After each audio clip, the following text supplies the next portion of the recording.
பாவம் பாளையம் இறங்கியிருக்கிறது. எக்காளம் ஊதி வாள் பிடிக்க பரிசுத்தத்திற்கு எதிராக போர் உரைத்துள்ளது, போர்க்கொடி ஏற்றியுள்ளது. மனம் என்னும் போர்க்களத்தில் ஒரே இரைச்சல். தேவனின் சர்வாயுத வர்க்கம் தரிப்போம். பிசாசின் தந்திரங்களுக்கு எதிர் நிற்போம். துரைத்தனங்களோடும் பொல்லாத ஆவிகளோடும் ஆவிக்குரிய போராட்டம் தினம் உண்டே.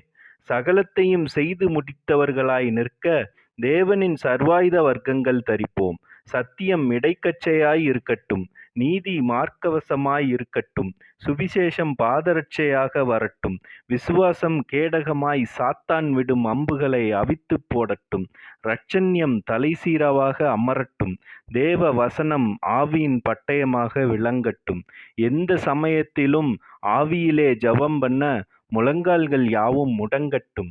பாவியாகிய நாம் பரிசுத்தத்தை பற்றிக் கொள்வதே போரை நமக்கு சாதகமாக்கும். பாவக்கடல் நம்மை விடாதுதான். பாவப்பிடியில் சிக்கிய நம்மை தேவன் தம் அன்பால் மன்னித்து மீட்டார். அவர் இரத்தம் சிந்தியதே நம் சகல பாவங்களையும் கழுவி மீட்டுக் கொள்ளத்தானே.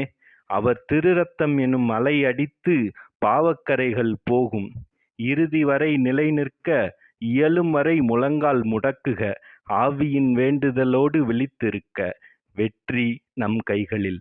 பாவங்கள் கோலியாத் போல் உயர்ந்து நின்றாலும் அதை வீழ்த்த அறிக்கையிட்டு விட்டுவிடும் எண்ணம் என்னும் சிறிய கூழாங்கல் போதும்.